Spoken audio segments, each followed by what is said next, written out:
Let's talk about why Between the Temples is not a traditional structure. Generally, the action of the movie is driven by the desire of the main character. Even though we haven't had structure driven by the main character, we actually feel his journey. We're like, oh, the past is becoming present. He's actually growing and going on a psychological journey in relation to what happened to him with his wife in the past. We get structure without having the traditional narrative drive. I'm Jacob Krueger, and this is the Write Your Screenplay podcast, where instead of judging movies 2 thumbs up or 2 thumbs down, we look at movies and TV shows to learn tools that make us better screenwriters and show us how to live better lives. This episode, we're going to be looking at Between the Temples by Nathan Silver and C. Mason Wells. And we're going to be using this script to talk about alternative forms of structure. We're going to be talking about some of the strengths of the piece and also some of its structural weaknesses that need to be transcended in the writing and in the performance. And I'm going to talk to you about some ways that you can find a feeling of structure even when you are not writing a script that is driven in the traditional way by the narrative drive of your main character. There are going to be some spoilers of Between the Temples, and I will let you know when the big ones are coming. So traditionally, when we build even the most independent character-driven story, and certainly any Hollywood film, generally the action of the movie is driven by the desire of the main character. Usually it is their wish, their dream, their need, their choices, their actions that are driving the movie forward. In fact, when this doesn't happen, there's even a name for it. You'll often receive feedback saying you have a passive main character. That's if you're getting feedback from someone who somewhat knows what they're doing, or if you're getting feedback from somebody who does not know what they're doing, you're more likely to get feedback like this. I just didn't care. I just didn't like him. The stakes are low. I found him hard to root for. You'll get those kinds of notes. Or you might even get a note saying, I just couldn't feel the structure of the piece. But really, almost all of those notes are actually pointing to a challenge called a passive main character. Which raises the question, well, what do you do if your character's dominant trait is passivity? Because Jason Schwartzman's character, Ben Gottlieb, in Between the Temples, his dominant trait as a human being is his passivity. In fact, we see this from the very first scene. We meet a 40-something rabbi who is living at home with his 2 moms, and his moms, it seems, are staging an intervention. They tell him, we think it's time for you to see a doctor. And he agrees because he is having some serious mental health issues. Yes, I've been thinking about that myself. Then it evolves to find out, no, the doctor that they want him to see is a dermatologist, which raises a whole other level of concern for him. Does he need to have work done? Is there something wrong with his face? And of course, it turns out the dermatologist is standing right outside his door. And she is there not to treat his condition, but rather on an arranged date put together by his moms. This introduction does a couple things for the movie. Number one, it shows you this is a character who is not driving his own life. His life is actually getting driven by the people around him. In this case, his moms. And soon we're going to find other characters as well drive Ben Gottlieb's, Jason Schwartzman's character's life in Between Two Temples. In fact, this gag with the dermatologist is going to turn into a running gag throughout the movie, which is that the moms are going to set him up for one date after another, none of which are announced to him. So he'll end up on a J date with a girl who is not even Jewish. He will end up getting set up by his boss, the rabbi, with his boss's troubled daughter, right? He is going to be constantly set up. It's going to be a running gag. And again, it's part of who this character is. He's unable to drive his own story, at least in the conception of these writers. And that creates a challenge. So even though these are really funny gags, it creates a challenge, which is that we feel that the movie, or we have the risk of feeling like the movie is happening to the character rather than by the character. To complicate this even more, the main action of the plot, right, outside of this running gag of him constantly being set up on dates, the main action of the plot is not driven by Ben. The main action of the plot is actually driven by Carol Kane's character, Carla Kessler, the elderly woman who meets Ben and decides that she wants him to give her her dream of having a bat mitzvah. So you can see it's not his want that's driving the story, right? It's her want. She wants a bat mitzvah. It's also unclear if she also wants Ben. And in fact, at the beginning, Ben is going, "Oh, I don't want to do this." And he gets overruled by his rabbi, right? Now, a lot of people get confused about this idea, right? They're like, well, I know what my character doesn't want, right? He doesn't want to date anyone else after having lost his wife in a tragic fall. He doesn't want to sing anymore, or maybe is even unable to sing anymore. And the obstacle is that people keep setting him up and that his job requires him to sing. He doesn't want to teach this quirky old lady how to achieve her bat mitzvah. I'm not exactly sure why he doesn't want it, but potentially he doesn't want it because he thinks she's more interested in him sexually than she is in being a bat mitzvah. It's not necessarily 100% clear in the script, but regardless, he doesn't want that. And then she is the obstacle to him not having that. And then, of course, and I don't think this is going to be a big spoiler unless you have never seen a movie before, of course, they're going to end up falling in love. Or at least he's going to end up falling in love with her, right? So we have a journey for the character. So all of this looks like structure, but I'd like to suggest to you that it's not. That when your character wants not, it creates a drive against the movie rather than a drive through the movie, right? In other words, it's only by creating a wonderful cast of completely insane characters around Ben Gottlieb to act upon his inertia and to overrule his refusals, that the story of the movie and even the love story between Ben and Carla is able to evolve. So in this way, even though it looks like he wants not this and not this and not this, and it looks like he's being presented with obstacles, he's actually not driving the story. He is not in the driver's seat. He is in the passenger seat going, no, no, no, don't turn there. No, no, no, slow down. And the other characters are turning and pushing the pedal. So this is already a non-traditional structure. And the effect of that, if you've seen the movie, is that the movie starts to feel episodic. Now, the writing of this film is extraordinary. Every line of dialogue is a zinger. The performances are unbelievable. The piece is elevated by an exceptional cast of actors. The direction is wonderful. Somehow they managed to play these really madcap characters in a way that feels grounded and generally true. So there's a lot that is working, but there's a feeling as you watch the movie that it's kind of episodic, that it's kind of rambling, that it's kind of slow. In fact, at the theater where I watched it, about a third of the audience by the end of the movie had actually gotten up and left. And that's not because this is a bad movie. It's a charming movie, but it lacks the narrative drive that we are used to as audiences because it's struggling to activate its main character.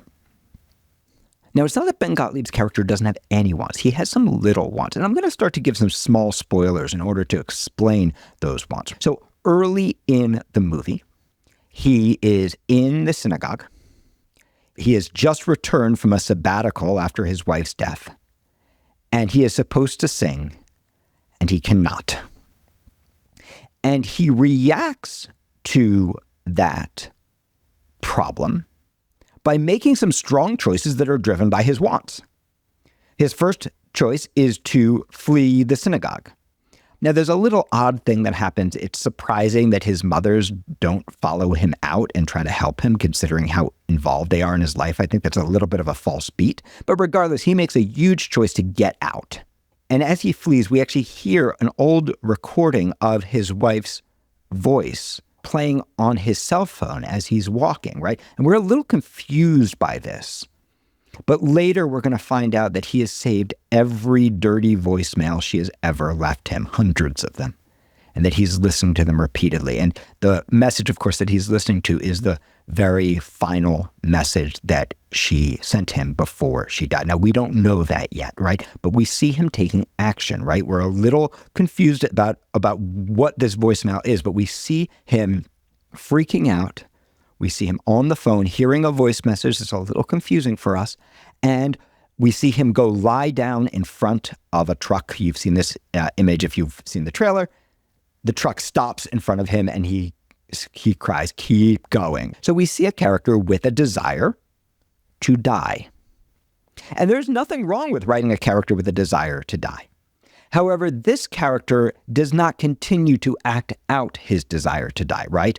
He is not Maude of Harold and Maude, right? He is not going to continually act out his desire to die. In fact, he's going to let go of this want after that initial sequence. Similarly, there's a really kind of wonderful moment where he goes into a Catholic church and he asks the priest if he can convert to Catholicism because Judaism doesn't have a heaven and he wants to imagine that his wife could go to heaven. So he's wondering if he converts, can there be a retroactive ascension for his wife? Now, again, I don't know if this is really motivated, right? We have to believe that this guy is a cantor, that he has a pretty deep-seated religious belief. It feels a little bit more like a gag than necessarily something true. But let's assume it is true for this character. At least he's acting out a want. But he doesn't continue acting out the want, right? He doesn't continue on a journey to convert to Catholicism, right? That would be a completely different movie. Rather, his want gets hijacked by the want of Carla. All right, so here's the thing I want you to understand. Like literally anything can become the central want that drives a story. But it's impossible to feel the want if the character is not continually acting on it or continually making strong choices to pivot from it. No, actually, I don't want to convert to Catholicism. Instead, I want to do this, right? If we don't feel that forward trajectory, structure becomes so much harder. Now, if you are a frequent listener of this podcast, if you are a student in Thursday Night Writes, you hear me hit on this idea of the want again and again and again. And it seems like the simplest idea. Okay, main character has to want something. But 90% of movies that don't work, the character's want is not clear. In fact, if your script is not working, the very first place you should look is your want, your character's want. And of course, this is the same thing that's true in your life. If you feel lack of structure in your life, if your life feels episodic, if your life feels like it's driven by the people around you rather than your own dreams, well, ask yourself, do I have a want or do I have a want not? Am I being clear with my want? Or am I only clear with what I don't want? Am I driving my story by making a choice towards my want every day? Or am I rather just an obstacle towards the people trying to push me towards their wants? Am I actually acting out the structure of my own life? Is my character acting out the structure of their life? These are the central questions to building structure. And of course, there are 1,000 other things we can do, right? If you're interested in the 7-act structure, you can study with us and you can learn. There's thousands of other things. But without the want, most structures don't work. However, if you want to take the radical choice of building structure without want, without the main character's want driving it, there are still things that you can do, which we're going to talk about a little bit later in this podcast. Okay, so let's go back to the main character's want. And I'm going to give you some bigger spoilers now, because if you've seen Between the Temples, you will notice that once the character's want gets activated very late in the movie, suddenly we start to feel a complete difference in the structure. And suddenly we start to feel like there's drive and there's fun, and we actually rocket towards a really satisfying but complicated ending. So throughout this movie, we've had a main character who just wants to not date. And for reasons that are really beyond my comprehension, although I did have a theory early that turned out to be wrong, for reasons that don't make a lot of sense, every beautiful woman in the world wants to throw themselves at this deeply neurotic 40-something rabbi, right? Every gorgeous young girl, right? Every date, from the successful dermatologist to the J-date girl who just doesn't like the feel of foreskins, to the troubled daughter of the rabbi who, for some reason, everybody thinks, well, she's troubled, he's troubled, these two should obviously be together, right? All these super young, gorgeous women are desperate to throw themselves at Ben, which doesn't make a lot of sense. However, that gets set up where the rules of the piece get set up from the very beginning, right? Because we started with that opening scene I talked to you about. And there's an element that we haven't talked about yet, which is during their initial date, before he really fully understands that this is a date and what's going on, she has him touch her face. And then she asks for permission to touch his face, right? And there's this really weird, awkward date that heightens the way this piece works, right? That we understand that we're not in reality. We're in a heightened reality that somehow makes room for things that are a little bit larger than life and a little bit unreal to be accepted. And this is a valuable lesson. This is a structural lesson, right? And it's also a tonal lesson, which is if you do it early and you set the rules early, you can get away with almost anything as long as you keep outdoing whatever you've already done, right? And of course, that is one of the places where Between the Temples really succeeds, right? It starts off with something completely crazy, and then it goes crazier and crazier and crazier and crazier. And each character we meet is more insane than the one before, right? They're all exaggerated. And because of that really strong opening sequence, we're able to accept things, even though they're not necessarily really based in reality. We're able to accept them because our expectations have been set. So all this has been happening, but it's not until he meets and progresses his relationship with the rabbi's daughter that the trajectory of the story starts to be driven by him. And it's about 2/3 of the way through the movie. But if you've seen the movie, you know this is a moment of giant shift. So until now, we've kind of felt like we're drifting along. And then there is a moment where Ben decides he wants something. He wants the rabbi's daughter, and he makes a choice. After having sex with the rabbi's daughter, he makes a choice, which is to distance himself from Carla, the elderly woman that he is teaching for her bar mitzvah and slowly falling in love with, right? So we actually see him make a choice, right? And now suddenly we have a little complicated love triangle. He then, a little bit later, tells his moms that he wants to invite Carla to dinner. And the moms kind of fail to mention, oh, we've also invited the rabbi's daughter. And even though the rabbi's daughter is there, during an incredibly awkward, cringe-inducing, but wonderful, Curb Your Enthusiasm-worthy dinner, he goes through with his plan to announce his love for Carla, both to his family and to Carla, with some wonderful, complicated consequences. And he does this right in front of the rabbi's daughter, which honestly, I felt a little bad for her. And even though it's not entirely clear what shifted his desire from the rabbi's daughter back to Carla, we still feel structure. And the reason we still feel structure is because suddenly the main character is making choices to get what he wants. And suddenly, the characters are reacting to him instead of the other way around, right? Suddenly, the rabbi's daughter is reacting to him rather than driving the scene. Suddenly, the moms are reacting to him, right? And it's not that they're not pursuing their own wants. They certainly are. But now there is an argument between the moms, one of whom wants him to follow through with the rabbi's daughter, and the other of whom wants him just to be happy. There's a shift in his relationship with the rabbi, who is now reacting to his want, even though the rabbi is pursuing his own want, right? He's reacting to Ben Gottlieb's want, right? And trying to protect his daughter from this terrible thing happening, right? Suddenly, even Carla, who until now has just had to yes and herself through this piece, suddenly she, as an actor, has something to play with and gets to make a real decision to be blindsided by his love and his confession of his love for her, allowing us to get to an ending that is really beautiful and surprising and interesting and complicated, and we don't know exactly what it is, right? That's as complicated as these characters want to be. All because, finally, the main character is driving the action of his own story.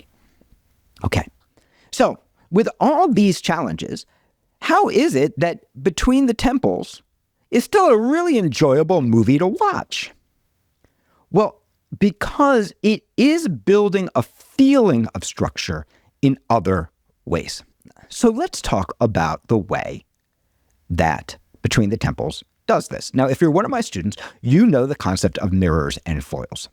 And the biggest way that Between the Temples accomplishes a feeling of structure is by using this concept of mirrors. By simply mirroring other scenes in ways that outdo it, mirroring things that have come before, it creates a feeling of pattern, which creates a feeling of growth, change, structure, journey, even though the main character is not driving the scenes. We've already discussed one of these patterns, right? The pattern of another girl, another girl, another girl, another girl, each of whom desperately wants him for who knows what reason, and each of whom outdoes the crazy of the one before. And that creates a feeling of structure, even though the piece is not being driven by the main character. The next really beautiful mirror is based around a sub-theme that comes up in this piece, which is about actually listening. So there's a moment early in the film where Carla comes in and she gives this whole monologue to this guy who doesn't want to help her, this whole monologue about exactly why she wants to be bat mitzvahed. And it seems up until now, we have only seen Ben, Jason Schwartzman's character, as a neurotic schlub acting in really bizarre ways. Trying to kill himself, running out of a temple because he can't sing, trying to kill himself. We didn't mention this yet, but picking a fight at a bar. We've only seen him as a really troubled, neurotic guy acting in really bizarre ways. But there's this wonderful moment where Carla calls him on it. She says, "I don't think you're listening to me." And he speaks back exactly what he heard, at first using her words, almost verbatim.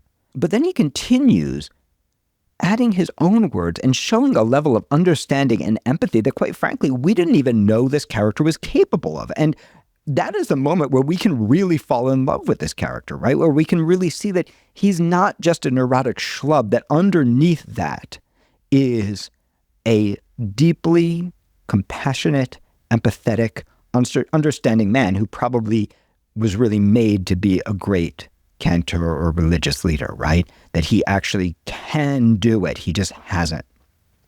So we get this really beautiful moment, right? So that moment's going to get mirrored later on in the script. And to set that up for you, I need to talk about a couple of other moments. Now, we talked about this moment that we've seen him leaving the temple early in the piece and listening to this voicemail that we think is happening in the present, but actually is going to turn out to be from the past.